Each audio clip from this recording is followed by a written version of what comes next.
आन्तरिक लेखा परीक्षण र बाह्य लेखा परीक्षणमा के फरक छ? What are the differences between internal audit and external audit? कुनै पनि सङ्गठनले आर्थिक कारोबारको अभिलेखन गर्ने क्रममा तयार पारेको लेखा किताबहरूको चाहिँ सङ्गठनभित्रकै कुनै व्यक्ति वा स्वायत्त निकायबाट त्यो लेखा किताबको चाहिँ निष्पक्ष परीक्षण गरिन्छ भने त्यसलाई आन्तरिक लेखा परीक्षण भनिन्छ।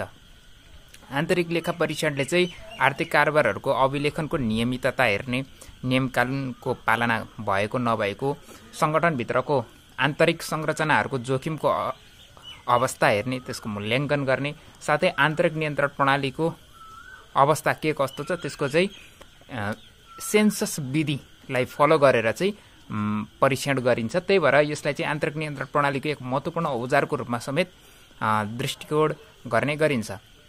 बाह्य लेखा परीक्षण भनेको चाहिँ सङ्गठनले जब आर्थिक कारोबारहरूको अभिलेखन गरिसक्छ त्यसको चाहिँ एउटा पार्टिकुलर टाइममा चाहिँ एउटा निश्चित समय पश्चात चाहिँ सङ्गठनभन्दा बाहिरको अधिकार प्राप्त अधिकारी वा सम्बन्धित निकायबाट चाहिँ त्यो लेखा किताबको चाहिँ परीक्षण गराइन्छ भने त्यसलाई बाह्य लेखा परीक्षण भनिन्छ।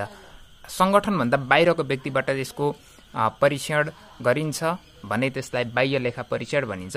अब बाह्य लेखा परीक्षणले चाहिँ विशेष गरी सङ्गठनको बेरुजुको अवस्था पहिचान गर्ने र त्यही अनुसार चाहिँ यदि नियम कानुनको पालना नभएको अवस्था छ भने चाहिँ कारबाहीका दायराहरू पनि अगाडि बढाउने गर्दछ। त्यसकारण बाह्य लेखा परीक्षण चाहिँ सामान्यतया सुधारात्मक, उपचारात्मक, निरूपणात्मक प्रवृत्तिको हुन्छ।